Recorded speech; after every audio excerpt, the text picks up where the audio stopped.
and other community members pushing for an urban agriculture revolution here in our city. And Councilmember Rafael Espinal Jr. and President Adams introducing new legislation today to support community gardens.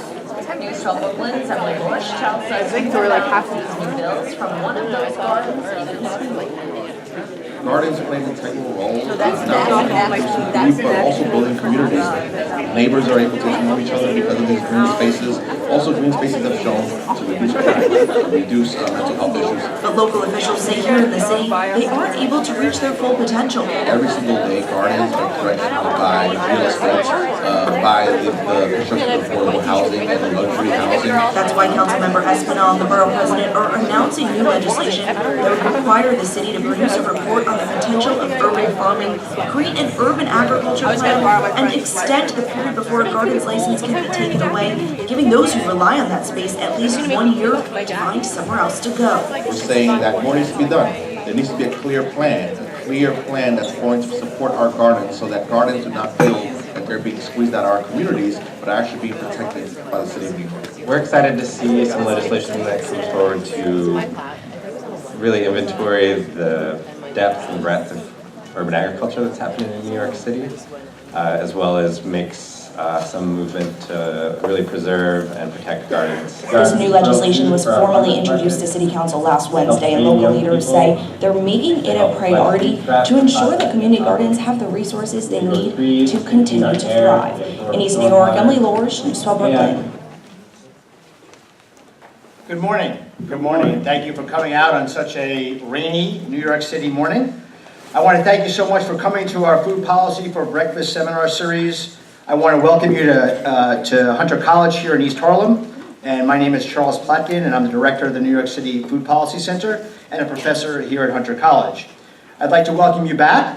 I hope you're having a wonderful fall season, and what a perfect time for a discussion about agriculture, urban agriculture. We're very pleased and excited to hear from our expert panelists today, including Councilmember Rafael Espinal, Henry Gordon-Smith, the founding and managing director of Agritecture, Crystal Eksi, I hope I got that correct, urban designer at New York City Department of City Planning, Gerard Lordahl, Gardens and the Governor's Island Teaching Garden Director for GrowNYC, and Danielle Spiegel-Feld, the executive director of the Environmental and Energy and Land Use Law at NYU School of Law. And what I'd like to do now is have the panelists come up. One of our panelists is still in transit, as you know. It's been tough to get here today. And when the panelists take their seats, if they could, if they wouldn't mind just talking a little bit briefly for a minute or two about their relationship to urban agriculture. And I want to target today, because there's been a lot of discussion about urban agriculture, I want to target today focusing on commercial urban agriculture in New York City, as well as how community gardens fit into that mold, and taking advantage of the resources that we have as a community to help feed people in the community. So we'll leave it, and we'll start with you. Sure. Well, thank you. Good morning, everyone. Oh, sorry.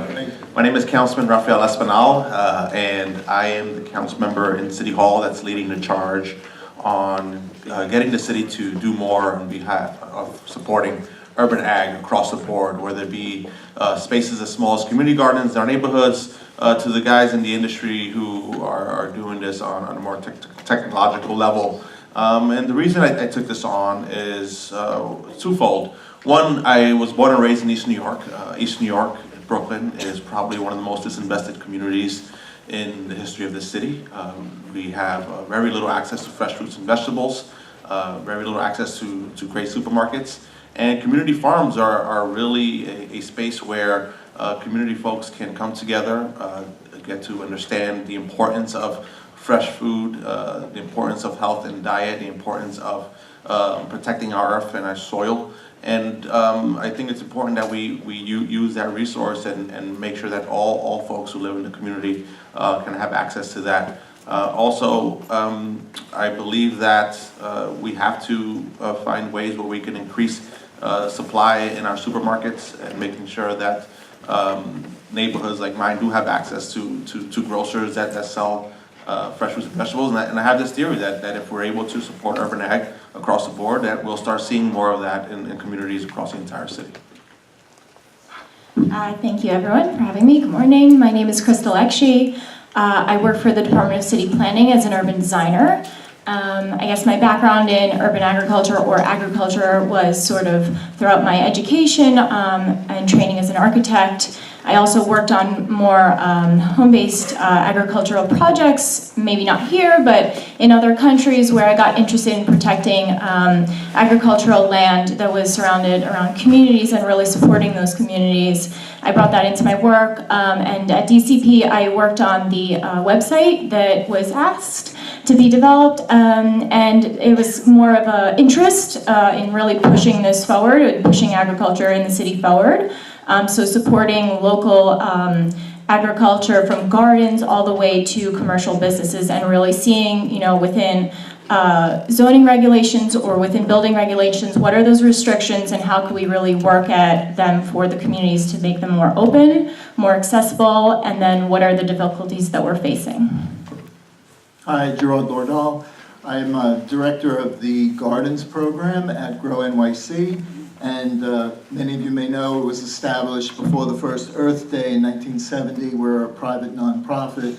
My focus is on many of the community gardens. We are partners with Green Thumb and many of the sister agencies, providing material and technical assistance to 553 licensed Green Thumb gardens.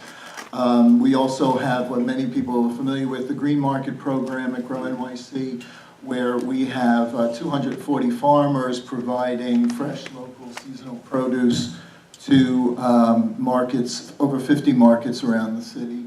I was asked to talk specifically about Governor's Island. Many of you may have visited Governor's Island, which is now open from May through October, and we have an urban farm there.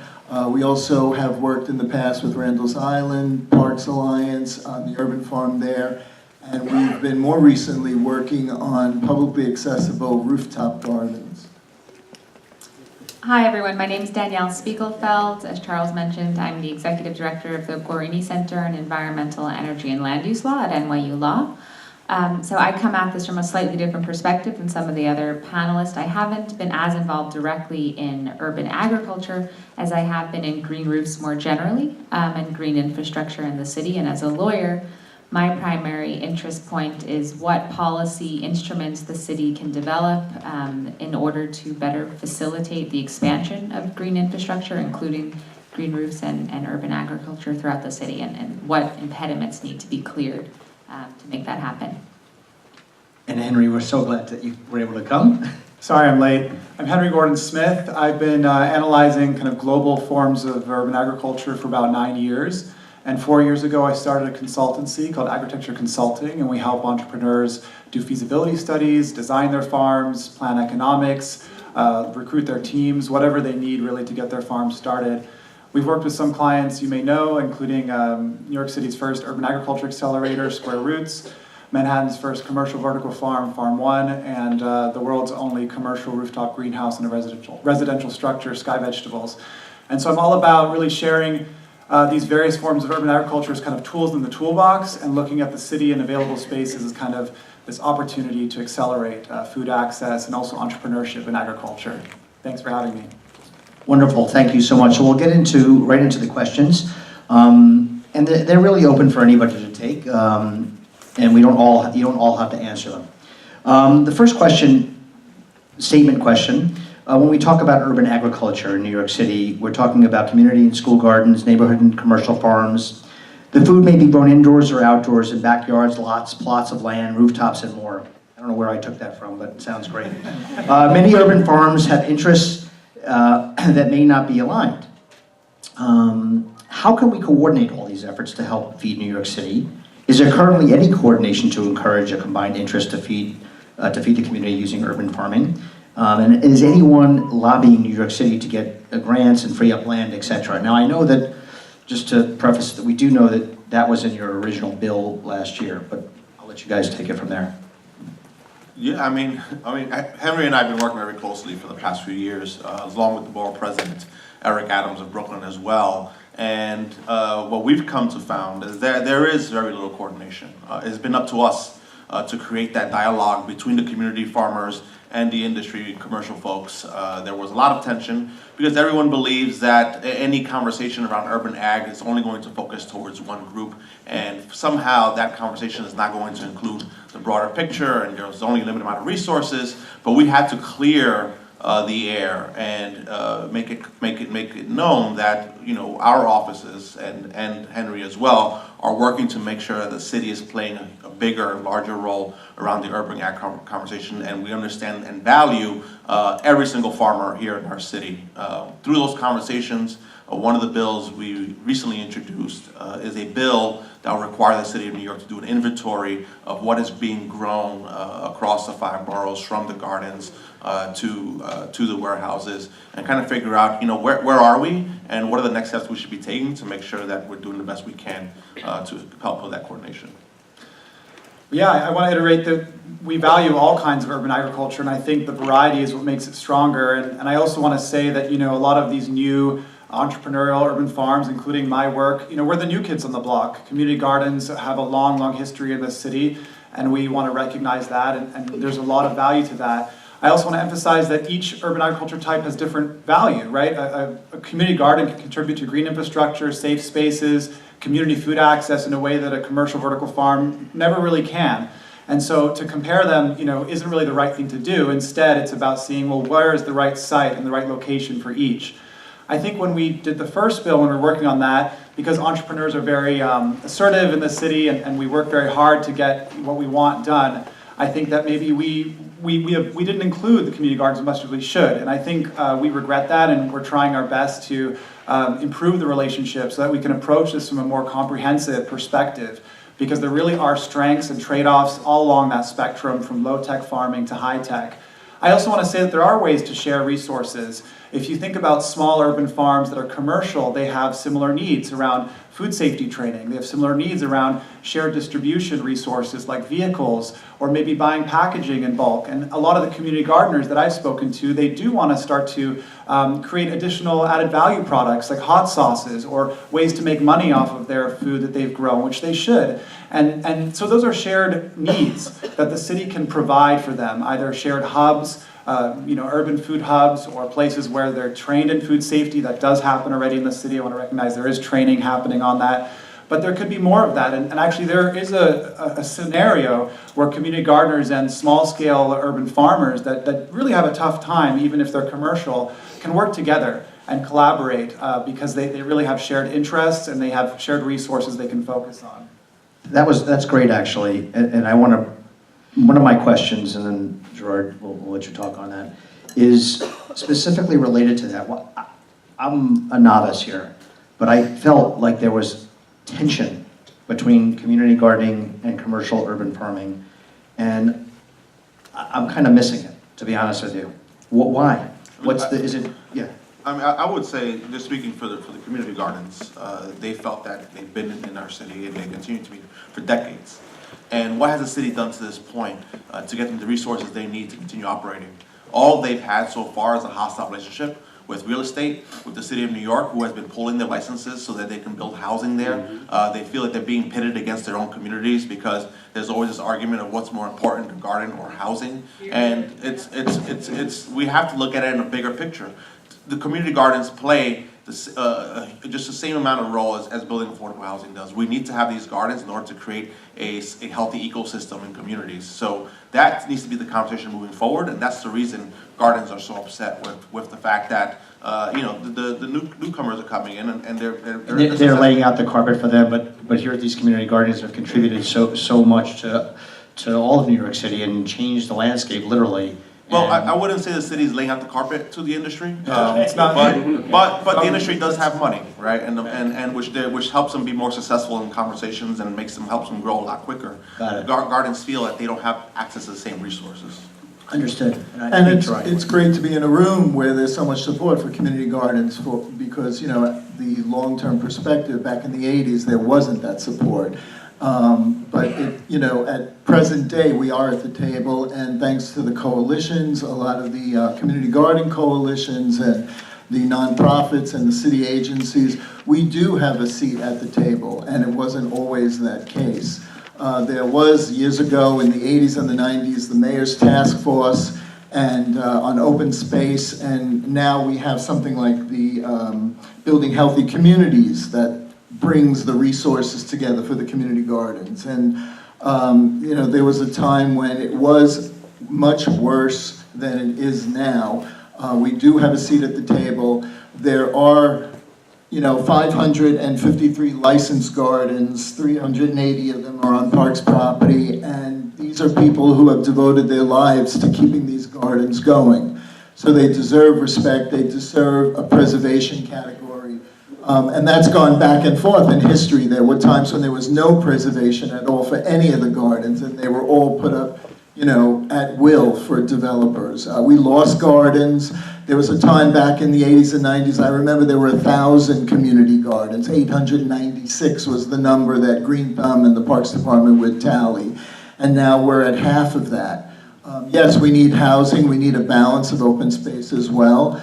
But it is good to know that there is all this council support, there is the mayor's support, and there are venues for sharing these resources. Another one I would say would be the Mayor's Office of Strategic Partnerships and the Task Force on Food Policy. If you haven't read that or looked at it, it gives you a lot of great information about community gardens, about school gardens, where they're located, who's growing food, and that's by Barbara Turk. So that's the Mayor's Task Force on Food Policy.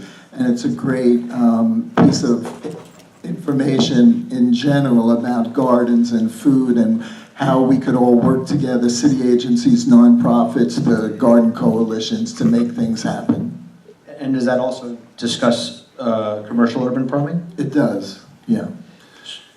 I just think also some of the tension is a confusion and conflation of funding as well. I've been in talking with community gardeners, trying to listen to their needs and how we can collaborate. And I've been told, well, you know, you all are getting all the money. And I think when you compare public money that's available for nonprofits or community groups to VC money that's going to corporations and commercial farms, they're totally not the same. It's not even the same group. So there's no reason to get frustrated with entrepreneurial endeavors in this city. I think it's part of what makes New York City great. And I don't think that there's nearly enough public funding going to private companies in New York City specifically as there is going to community gardens or nonprofit groups engaged in community garden work. So I think that just needs to be established and understood that those two things aren't the same. And I think although there's cases in other places like New York, New Jersey of companies getting a lot of money for that support, we're talking about New York City here, we're talking about urban agriculture in New York City. So I think that there's also some education and understanding needed on types of funding and what makes private companies different from public companies and the way they can get funding. Thank you. I wanted to turn the attention to rooftops and sort of ask I guess it's to ask why I think New York City tax plan failed. The assessment, the incentive program, correct? It was Yeah, 100,000. so going back to the Bloomberg administration, since 2009, New York City has had in place a tax incentive to promote green roof development. Specifically, the tax has been at varying times between $4.50 and $5.23. But in the approximately 9 years that the incentive was in place, it just lapsed this past spring, only about 7 or 8 roofs were ever built taking advantage of it. So it was a pretty spectacular failure. It was $5 per square foot, or per square foot, right? So for each per year. Yeah, and well, you could get up to $100,000 of an abatement over the life of the program. Okay. And so it was, you know, I think by all accounts a pretty spectacular failure. Up to $1 million was allowed to be given in abatements each year. The city never reached anywhere near that. And so the question is why? I think there are a couple of reasons why it was such a failure. Really 2 reasons stand out. So the first is that it actually might seem like a lot of money to get up to $100,000 in a tax abatement off, or $5.23 a square foot, but it's really not when you think about what the cost is for developing a green roof. And In New York City, since we're so built out, most of the roofs that are going to be developed are retrofits as opposed to being developed from the beginning, which tends to be more expensive. And estimates that I've been given as to what the costs actually are per square foot is about $20 to $25 just to do a simple, extensive green roof, which probably would not support the type of agriculture that many people here envision. Those would be even more expensive. And in addition to therefore $5 not being a huge amount of the cost, going through the process, the application process to get the permit would require an owner to spend more money on professional fees, architects, engineers who have to make certain certifications, perhaps submit plans if the roof is more than 4 inches thick. And so you quickly eat up the benefit for small roofs in particular. So that was one problem, simply not enough money to really move the market.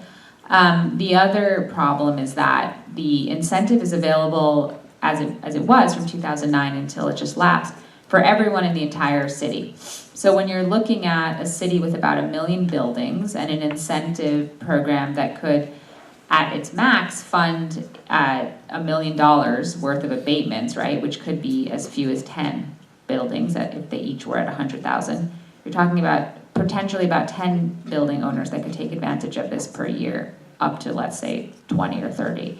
So with that calculation, you can imagine that the Department of Buildings was not going to invest a tremendous amount of effort into advertising this program to all 1 million building owners in the city, because it was just too big of a population to communicate to. So I think those are really the two primary failures that we've seen: not enough money and too broad of an audience to make it make sense for DOB to really advertise and making people aware of its availability. Well, and one thing I'd like to add to that is also that the costs are front-loaded. And it sounded like this program was something that you can, depending on the square footage, it would take you probably 5 to 10, maybe 15 years to achieve the reimbursement for what it might cost to build out. So, and also there's all kinds of regulations on facades that impact roof that would be that needed to be coordinated, I assume. So my next question, and does anybody have a comment more on that? And also, I think one of the things you said is that it was about more than 60 square miles of roof space. That's right. New York City, by the most recent estimates that I was able to find, has about 62 miles of square rooftop space. Henry, not to put you on the spot, but how many tons of food could that bring? The answer. Well, I mean, you can get, 6 to 12 pounds per square foot, depending on your method, so a lot. A lot, okay.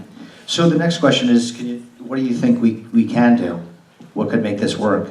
So my proposal, which I outlined in an article, in a law review article, and also with the New York City Controller, Scott Stringer, who I've been really glad has been on board with this idea, is rather than allowing the tax abatement to simply die, which is where it stands right now, to go back and try to revive it in a way that might make more sense for more New Yorkers. And I really think that the way that you do that, recognizing the resource-constrained environment that we live in, right, and that the city doesn't have an endless amount of tax dollars to spend on any one priority, is to say, rather than have an abatement that right now is available everywhere but is not enough really for anyone to take advantage of it, why not make it available to some targeted neighborhoods, perhaps on a rolling basis, but raise the amount of money that's available to people in that neighborhood? So perhaps East New York becomes a target area for the first couple of years, and that way DOB can focus its efforts on making sure people in that neighborhood are aware of it, educating the community about how to take advantage of it,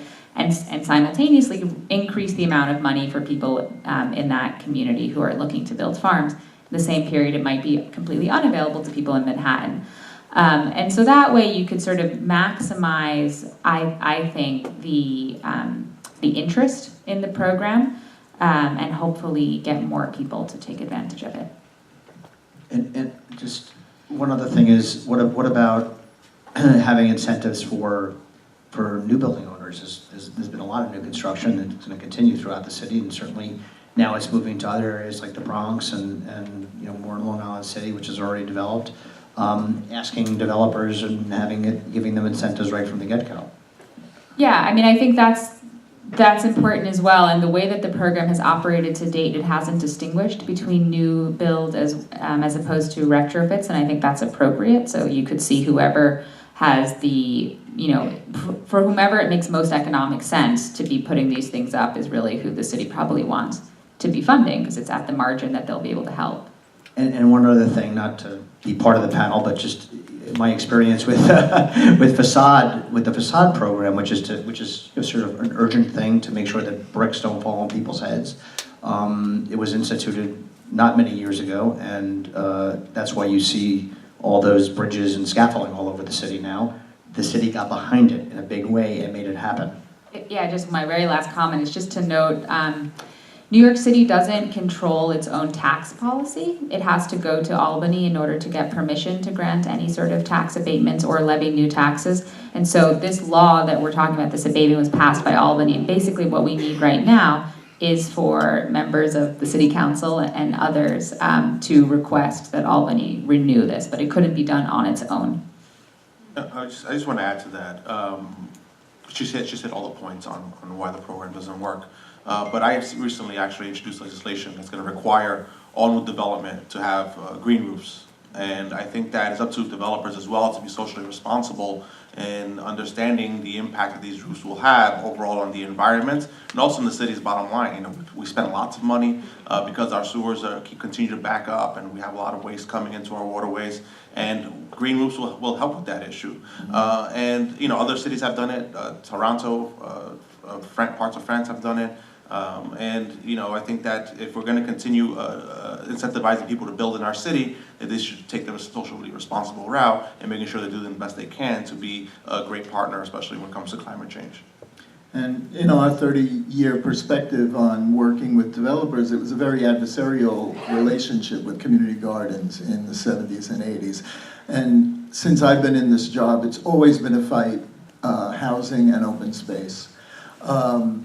What happened was, working with the Trust for Public Land and some nonprofit housing groups, we developed years ago the Housing and Open Space Initiative with the Trust for Public Land Enterprise Foundation, and we identified city-owned vacant lots that were adjacent to affordable housing, and we built 12 gardens to show that you can have housing with open space.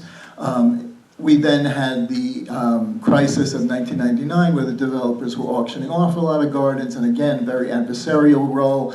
And then as the economy changed, the developers were interested in coming to us because of our experience with community gardening and asking for our technical assistance and expertise programming new construction rooftop gardens. Not all of them are open to the public, but if you expand your understanding of the word public, are 900 families enough of a public to justify a roof garden, to call it a community garden? I think so, and we think so. So what has happened recently, we're getting a lot of profit developers coming to us and saying, we'd like to use your model of community gardening on a roof for 900 families in Long Island City or in the South Bronx. And that's what happened with Via Verde, if you know that project in the South Bronx, where it was a combination of affordable and rental units as well as home ownership, all working together in a small, relatively small rooftop space on the 5th floor.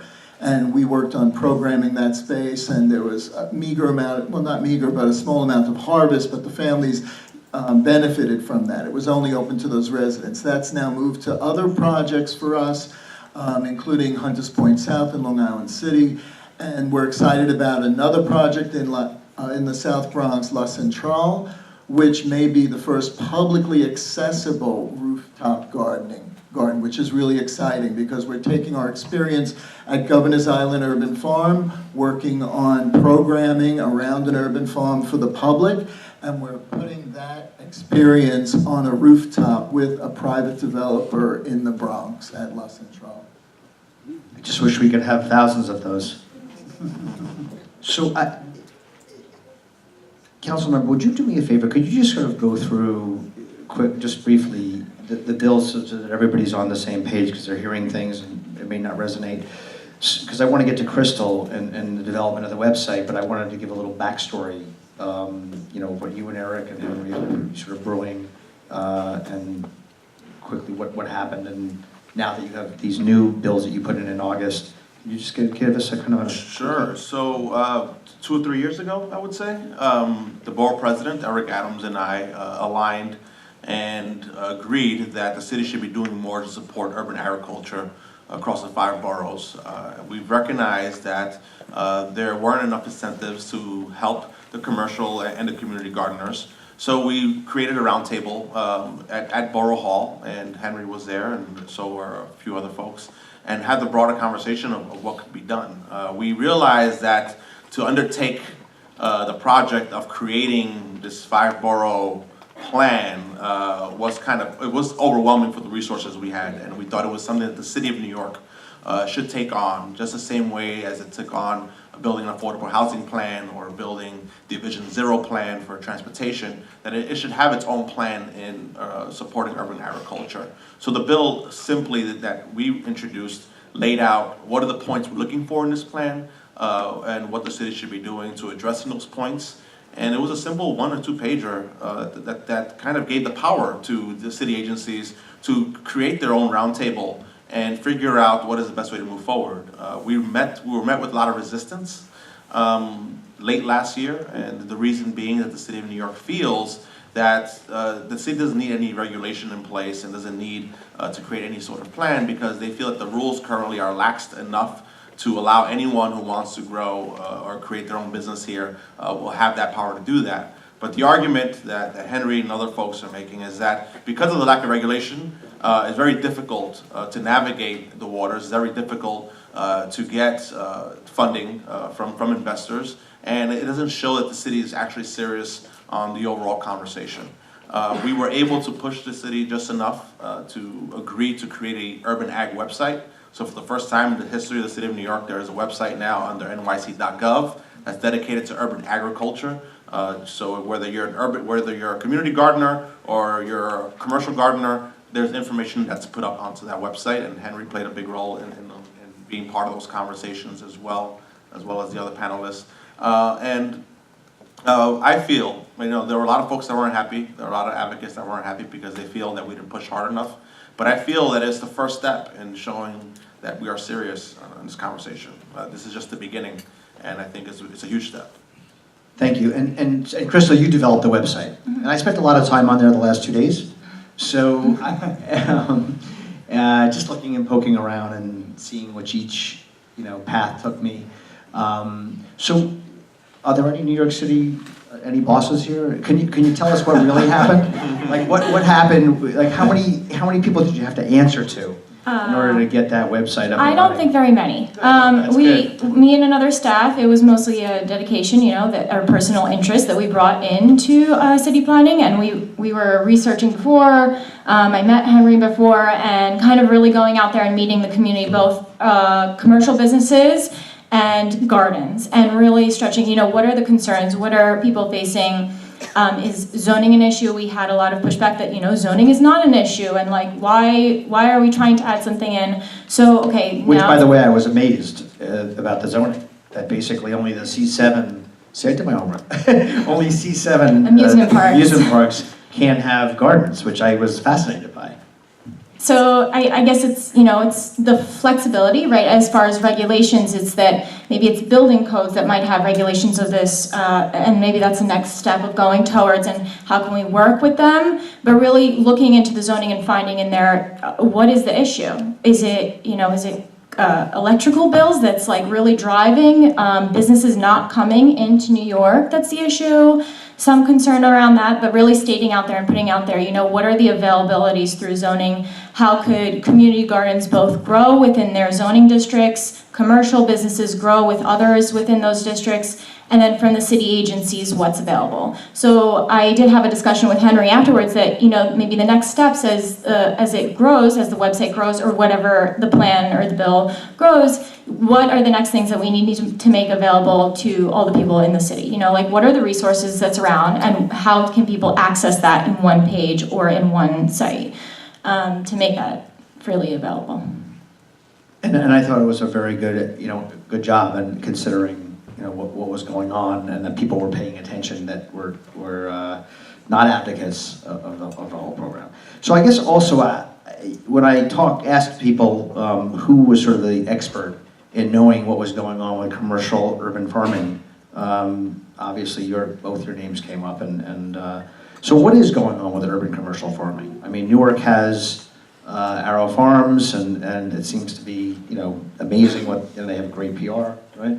And what is going on in New York City? Why did Newark get it? And why not us? Why aren't we focusing in that area? And are we going to be? Well, I have a few things to say about that. So first of all, I've been to maybe 15 countries in the past 3 months to really visit cities and meet with urban farmers and entrepreneurs. And if there's one thing that's happening globally is that entrepreneurs all around the world, young people especially, are feeling like urban agriculture is their path forward. They want to engage in it. It's not just hydroponics, it's also soil-based. But I have seen no decline in the past 9 years of reporting on urban agriculture in the interest. I've only seen an increase. And so for me, that is an exciting fuel for us to drive sustainable development if cities can create the right infrastructure, right? Urban agriculture engages with water, energy, biomass, literally the food, water, energy nexus in the context of cities, which is the most complex environment. So if we want to unlock sustainable development, I think we really need to prioritize empowering entrepreneurs who want to solve those problems and understand them. I like the idea of for example, putting the green roofing tax incentive in a particular neighborhood, because now we get to see how that impact has on a neighborhood, on the urban heat island effect, other benefits, how these rooftops might collaborate together and share resources. This is how we're going to get to the circular economy in our city. This is how we're going to get to true sustainability. And so I just want to emphasize that entrepreneurship has not slowed down. It's increasing. It's getting more diverse. It's really, really quite exciting. And I think we really need to take the time now to empower those groups and create pathways as much as possible.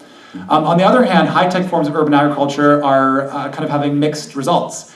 We've had a lot of bankruptcies in the vertical farming space. We had a rooftop farm, very big one in the Netherlands, just went bankrupt. We had a shipping container company raised $13 million in California that went bankrupt.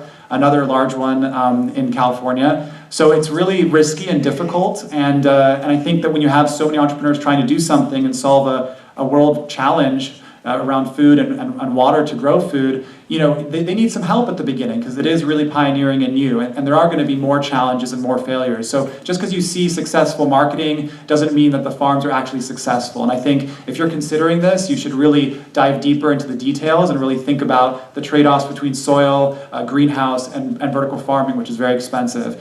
So my point really there is that it's still quite early to say how these forms of urban agriculture are going to be viable in the future. They also vary greatly depending on a region. Some regions make a lot more sense for greenhouses versus vertical farms. So there's not really one answer. But I think in New York City, we have a unique opportunity to demonstrate to the world and to our city that we can connect urban agriculture with sustainable urban development.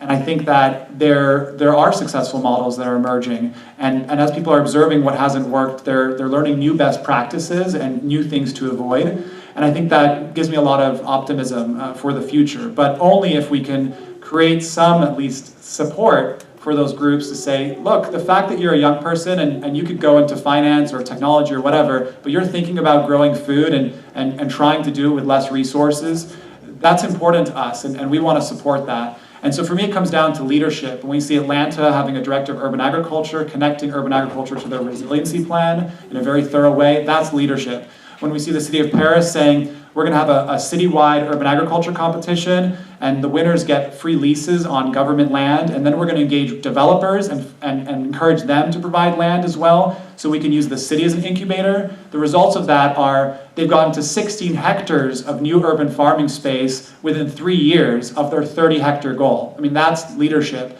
And so when you take that energy and you give it some support, it really can have monumental exponential results. And I think that's what we're at the precipice for here in New York, and it's our opportunity now. And I'd just like to say at GrowNYC, our Farm Roots program, we have an intensive training program for young people who want to be farmers, and they're trained under our green market producers.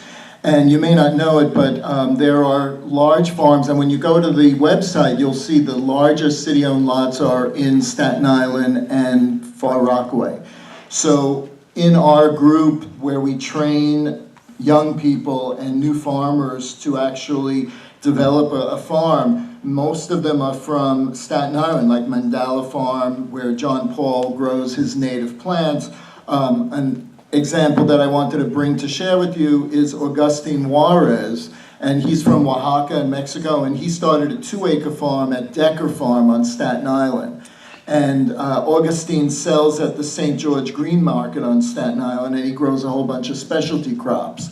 There's also other examples like Gracious Greens in Queens, who does microgreens, and they sell at our green markets. Green Pastures in Sunset Park, they grow wheatgrass and microgreens. And until recently, for 14 years, again on Staten Island, El Poblano Farm existed.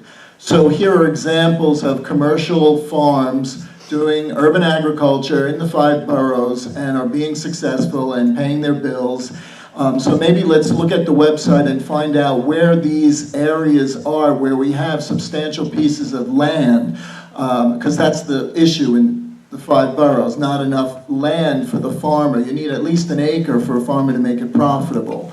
So the other thing that we were thinking is our flood zones. When you look at the map of the 5 boroughs, there are areas in flood zones 1 and 2 that are not developable. Well, it's not the worst thing if a garden gets flooded and you could rebuild again. So maybe look at our flood zones for potential farming space for future farmers here in the 5 boroughs. I do want to add that that's a great point. When I looked at this and when we've been really in discussion about it, it's like sustainability is the overarching thing, right? And we do have a mayor's office of sustainability that should be looking at this, and that was in their goal, NYC, one NYC plan. But it's a very small little blurb, one-liner kind of thing that urban agriculture is a goal, and it needs to have, it has to have its own section. But that's because it's sustainability. Like, it's the overall goal of the city, thinking about the infrastructure that exists and how that might fail, how we're thinking about housing in flood zones, and maybe that's not the appropriate place. But if we elevate the houses, could there be other program that exists with them? Could these things connect, within neighborhoods and have a sustainable system where it's gardens working with commercial agriculture to think of technology of how they can reuse the ground, the soil, but then if they're next to a school, how they can reuse the walls and the roof of those places. And schools do get funding for urban agriculture. There is a plan out there. There is, I think, funding for the specific program if you do incorporate, so it is an incentive to do it. So thinking about overall how the systems connect within a neighborhood, whether you have a waste management facility, how could we connect with systems that are recycled within those places, and how could different agencies connect and do that? So, thank you. I guess when I think about all this, I hear this, I get, very anxious because I think, why aren't New Yorkers kind of behind this enough?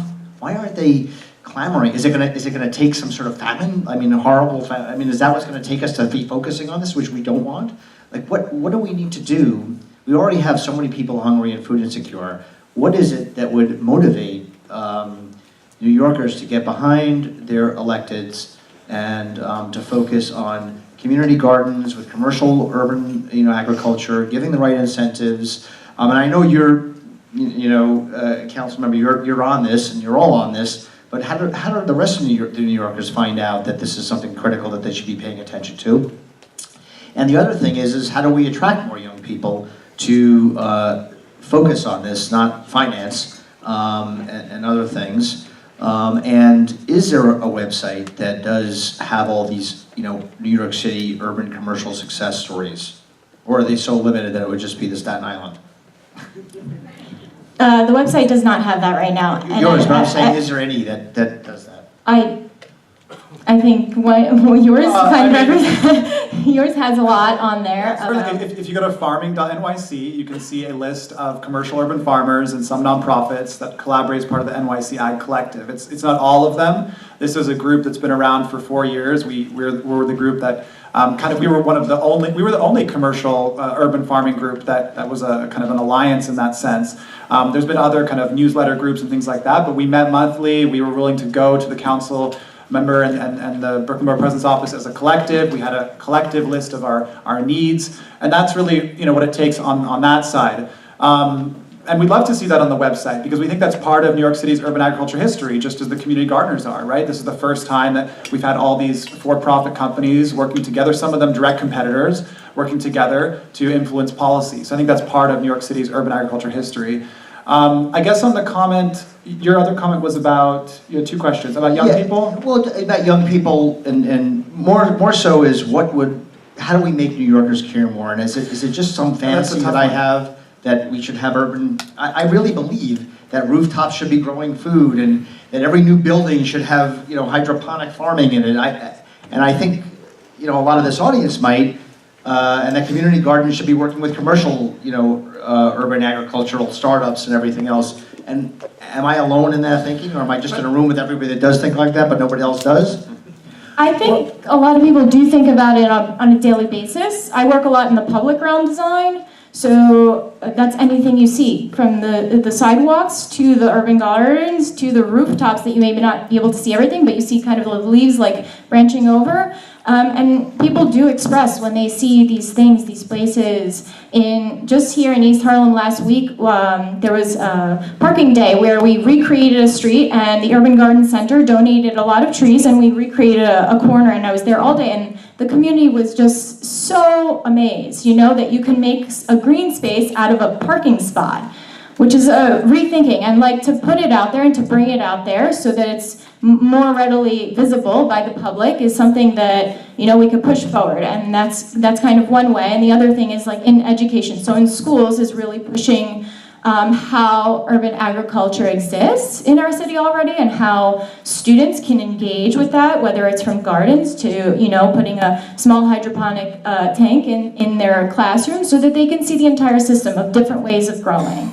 So that education component, and that's also going to get a lot of parents interested, and a lot of the larger community to really see how this affects us. But as far as a larger goal, I think the city has to, the city or the mayor's office has to really push that this is a key to them. They want to make urban agriculture a key component of sustainability for the city moving forward. So here's a small example, and I recognize some of the community gardens in the audience who relate to this. I mean, there are gardens today where you cannot get access to water your plants. The hydrant is locked, there's no underground water system, so you're collecting rainwater. So when we talk about having more gardens, more roof gardens, it's a lot of work. Those of us in the community garden field, we know that, and a lot of the people we work with are dedicated individuals who've been doing this out of love. And it's part of what they need to exist. The infrastructure doesn't really support them. There's no hydrant available nearby. Or if there is a hydrant, they're running 400 feet of hose. There is no security for their community gardens, so they're being vandalized on a regular basis. They have rat problems that you would not believe. Rats climbing the weeds and the plants, stealing the produce, eating the produce. I mean, it's funny to some people thinking about that, but when you're in the middle of this, it's not so funny. There's no real support.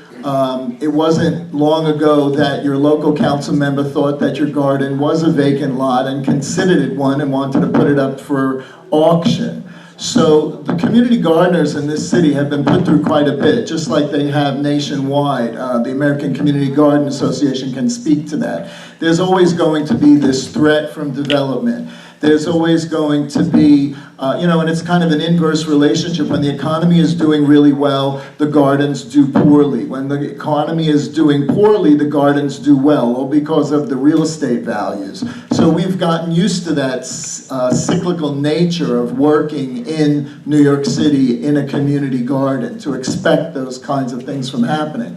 But when you talk about expanding, there really has to be basic resources provided to the gardeners, like water, like security. Green Thumb and the Parks Department does a great job in providing material assistance, but they don't get enough money from the federal government block grants.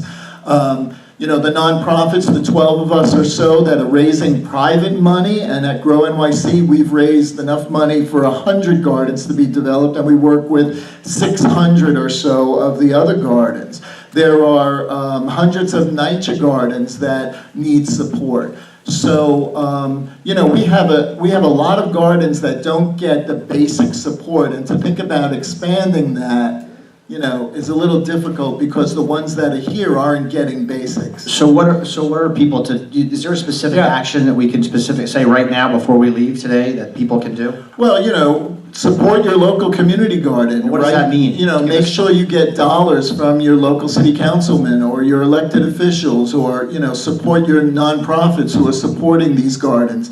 Make a donation to the coalitions who are running these gardens, and, you know, support the volunteers. Donate to your local garden. You know, community gardeners are very resourceful. They'll take anything, you know, so consider your old garden hose, your old wheelbarrow, make donations. But, you know, you can't think about expanding when you're not really supporting what's already out there. Okay, so two things that I think we could do from based on what you said is that, one, in our newsletter, which we have 5,000 people that subscribe and it's actively read, we'll take we'll put a listing of all the community gardens in there, which is everywhere anyway, but we'll have a list. And also, I'll call upon the panel to create some sort of letter that people can send to their council members and assembly leaders and state senate leaders and to the mayor's office about what we should be asking. So we'll draft this letter with your assistance, and at least it's an action plan for people to do. I want to just, we have time. I'm trying to, you know, make up for a little lost time, and we have to end at 10:15. So I just have room for about one or two questions. I did promise to Cindy that she could have a question. Is she here? No? Okay. Oh, you are? Okay. Hi, Cindy. Did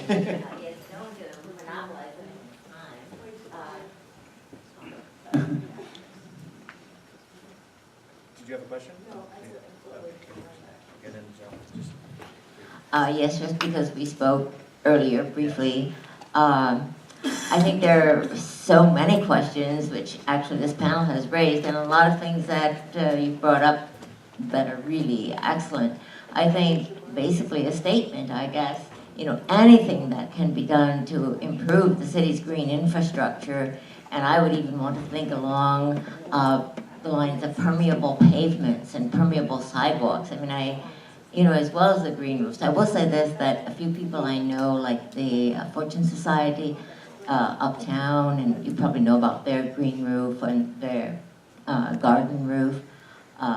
I mean, my understanding is that while they love it, it's very, very difficult to maintain. So I'm sure there are, you know, all kinds of technical things that have to be looked at there. If I have a question, I guess, and I don't really want to be a devil's advocate, I want to thank you all for all your information.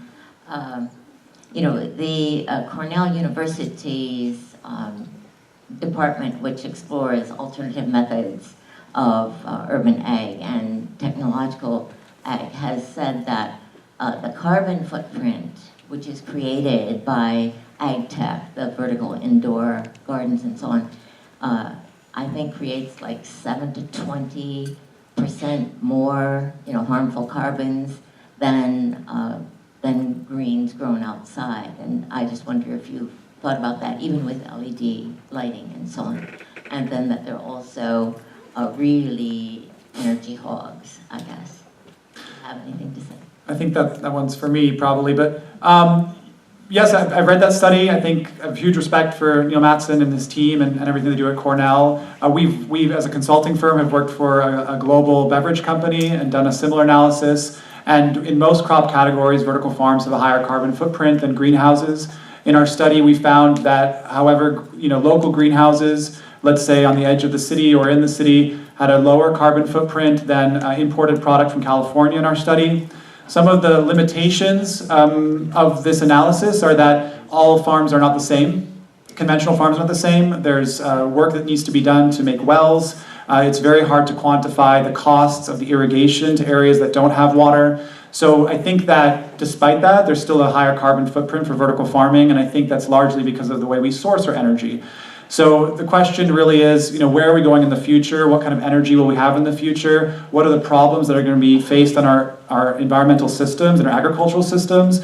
And will vertical farming play a role in that? And do we have any responsibility to develop new solutions for that future where there is going to be more water scarcity and other challenges? So I'm certainly not a proponent that vertical farming is a silver bullet, that it's the way to go every time. But I think there are certain scenarios, for example, not in New York necessarily, but in Saudi Arabia, where we have a client that it makes far more sense than greenhouses to build a vertical farm, and that country really needs that kind of technology. And so if we're developing the technology here in the Western world or in, let's say, in the Netherlands, and that technology can have global implications, I think that's also important work. So if there's a company in New York City that develops a large-scale commercial farm, proves that it works, that may have a higher carbon footprint, but that could be a game-changing technology that could help places around the world have more self-reliance long-term or resilience to climate change, I think that's also important. So I really think that every single kind of farming needs to be assessed, and it needs to be assessed on a site-by-site level, on a case-by-case level. Making the comparisons on a more broad level isn't the right way to do it. If you're considering these options, you should be thorough in your analysis and comparison of them. But yeah, I think overall the assessment of the carbon footprint is accurate. But I think that raises another question, and it's what are cities and states doing to go 100% renewable, right? The energy we're pulling from is from our grids that are burning coal. So if we're able to figure that out as well, I'm sure that played a huge role in reversing that conversation. And some of us read that article, Bringing Farming Back to Nature, if you have, in New York Times, June this year, where they're talking about agroecology. So that's the new word that everyone's talking about, and it makes sense. The ecological science is at the center of agriculture. And they measure the success of urban agriculture by how well food nourishes people. And I just wanted to point out also, there was a 30-year study by Lordahl, very trusted resource. They studied corn and soybeans, and they found that after 5 years, there may have been an initial decline, but it was the organic method that proved to be more successful as a model as opposed to the chemical conventional system of growing corn and soybean. So there is that data out there now after 30 years of a well-respected organization like the Lordahl Institute comparing conventional farming to this new agroecology, and they're finding that there may have been a decline in the beginning, but it was more successful in the long run to go the ecological route. So keep that in mind. If I could just quickly make one point with respect to the green roofs, I think it's important to note that just as not all urban farms are the same, not all green roofs are the same in terms of maintenance and upkeep requirements. So if you were to have a simple sedum roof of a couple inches thick, you might have very minimal maintenance. If by contrast you were to go with a more extensive roof with plants that have deeper roots and a greater variety of plants, you could have very considerable maintenance and upkeep requirements. So I think we have to bear that distinction in mind as well when it comes to green infrastructure. Sorry, this is cutting out, but the only other point I just wanted to make quickly with respect to renewable energy is just to note that green roofs actually improve the efficiency of solar panels. When solar panels get to be too hot, their efficiency rates decline. And actually, if you look at a solar panel, each one of them will say what the expected rate of production is at different temperatures. And because green roofs keep rooftop temperatures considerably lower than blacktop roofs, they can actually dramatically improve the utility of solar panels during the summer. So these two uses are actually quite symbiotic. Thank you. Ray is here he's the president of the Community Garden Coalition. I wanted to let him, he's a great speaker, by the way, so I wanted to let him say a couple of words. First and foremost, I just wanted to thank Hunter College and the resources at the Food Policy Center. Thank you very, very much. The panelists, you were all very, very exciting. Thank you for your very, very deep engagement on the issue of urban agriculture and your insights. Excellent, very, very exciting to hear about what's going on from your various perspectives. I just wanted to underscore what I introduced as part of my testimony at the original Urban Ag hearings, and that is that we, with all of these wonderful ideas, one of the things that we need to do that I had mentioned in my testimony is we have to reconcile with the what are functionally disparate New York City policies right now, i.e. rezoning, i.e. green infrastructure. We're not fully recognized in the city's green infrastructure plan. And so to do that, we could probably, move this whole project forward. The other thing is we talk a lot about sustainability. We need to talk about social justice. Our communities where community gardens are located are in communities that have historically borne the legacy of urban renewal, of redlining, of benign neglect and planned shrinkage. And so when Gerald alluded to the cycles, the economic cycles of coming up and down, there's an assumption there that we're accepting, or let's just say it presumes an acceptance of an economy that was structured to operate as such. So when I say social justice, we really need to look at communities where community gardens are looked at and really make as it were, a focused effort on really addressing that, as well as sustainability issues. And so community gardens figure hugely. I run an alternatives to incarceration program that's workforce and entrepreneurial. We aggregate harvest from a number of community gardens together, and we're employing young people in such a way where they are being engaged in a socially responsible way. Thank you very much. I want to thank our, I wanted to make a statement, so I just want to keep everybody on time. I want to thank our panelists. That was an incredible discussion, and fascinating talk. I just want you to make a few quick announcements before we end. Please make sure to check out our website, NewYorkCityFoodPolicy.org. Sign up for our weekly news digest, which I know many of you find very helpful. Many of you were also fortunate enough to get into our 6-part lecture series, Introduction to Food Policy and Practice, beginning October 10th. It's a 6-part series. And the instructor for that, is, as many of you know, is Michael Horowitz from GrowNYC Green Market.